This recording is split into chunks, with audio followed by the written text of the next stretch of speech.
Hey, everybody. Welcome back to the Fantasy Football Post. I'm Sid Rosenberg for OpenSports.com and the National Football Post. Time to hand out more fantasy hardware with Joe Fortenbaugh of the National Football Post. On Tuesday, we did the winners. Today, we're going to cover the losers and name the NFP All-Bust Team for 2009. Joe, let's kick it off.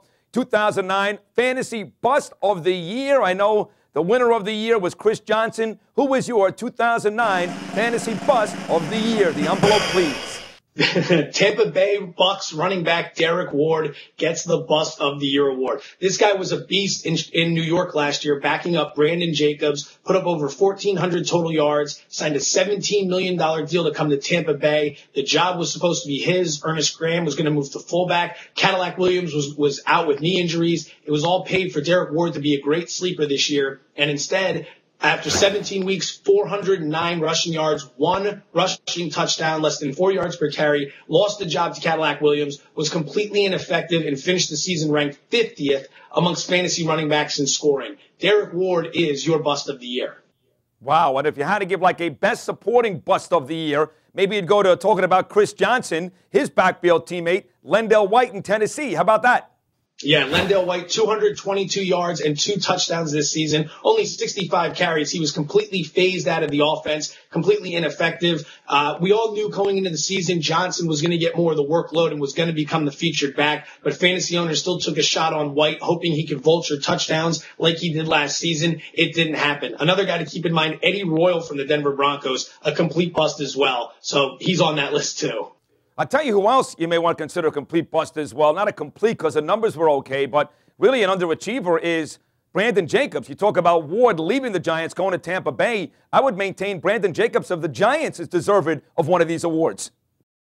Yeah, a lot of fantasy owners took Jacobs in the first round. If not, he didn't fall past the second. He's a big physical back. New York loves to move the football. They're very good at it. When they get to the red zone, Jacobs always sees the touches. He's a guy that even if he's not getting you the yards, he will find the end zone. But this year, Sid, less than 900 rushing yards, only 5 rushing touchdowns, less than 4 yards a carry, was very ineffective, had trouble picking up anything at this point this season. And then they shut him down at the end of the year with a knee injury. Hopefully that was the thing that kept him where he was this year and he can bounce back next year. But for a first or second round pick, he finished 30th in scoring amongst fantasy backs. That was definitely a disappointing year for Brandon Jacobs. Joe, now let's get to your underachieving wide receivers. No surprisers here. Roy Williams in Dallas leads the way, followed by Ted Ginn down here in Miami. Kevin Walter of the Texans. Quarterbacking the unit is Matt Castle, who edged out Jake Delhomme for the dubious distinction. Castle gets all that money in Kansas City, and Delhomme, of course, has a miserable season in Carolina.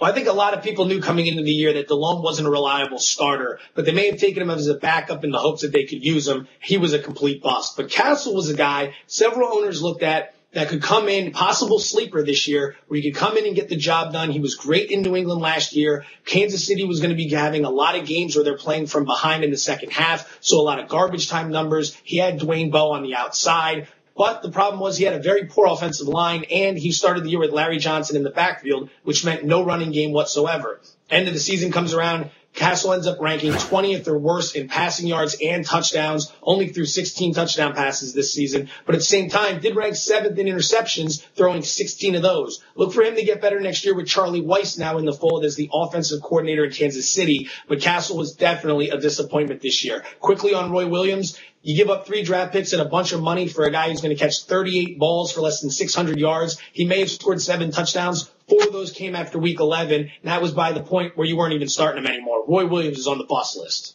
Yeah, no question. Thank God in Dallas for Miles Austin picked up T.O. Slack and more. Now, Joe, all season, the one name that kept coming up very often when it came to underperforming, Chicago Bears running back Matt Forte. Please tell me you've got a trophy left for Forte in Chicago.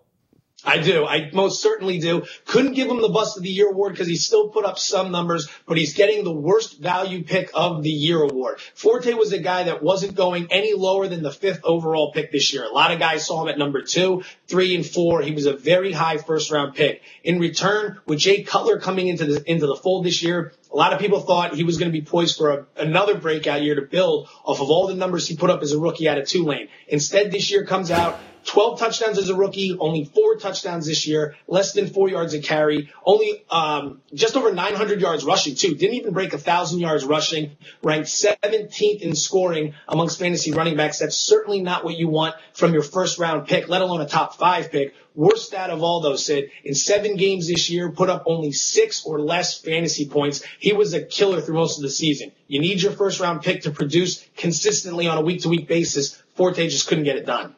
You know, I'm surprised, 30 seconds to go here, though. If you picked anybody in Chicago, you picked the running back, Matt Forte, and not the quarterback, Jay Cutler, who threw about 9 million interceptions this year. You know, Cutler was awful as well. We had him ranked pretty high. I wanted to get him onto the list, but I didn't want to do him and Forte as well. So figured Cutler could slide in there right under Matt Castle. But, man, he almost set a record for interceptions. So congratulations to him. Congratulations to Lovie Smith for keeping his job in Chicago. For the rest of Joe's postseason awards, check out his columns. They're all great at nfpost.com. Remember, you can also follow Joe on Twitter. He's at Joe Fortenbaugh. That's Fortenbaugh for more great fantasy updates. As always, Joe, lots of fun. Thank you so much. We'll talk again next week. Roll Tide, roll, Sid. See you soon. I like Alabama tonight as well. For Joe Fortenbaugh, I'm Sid Rosenberg. Good luck, everybody, in your fantasy games. And as always, enjoy the football.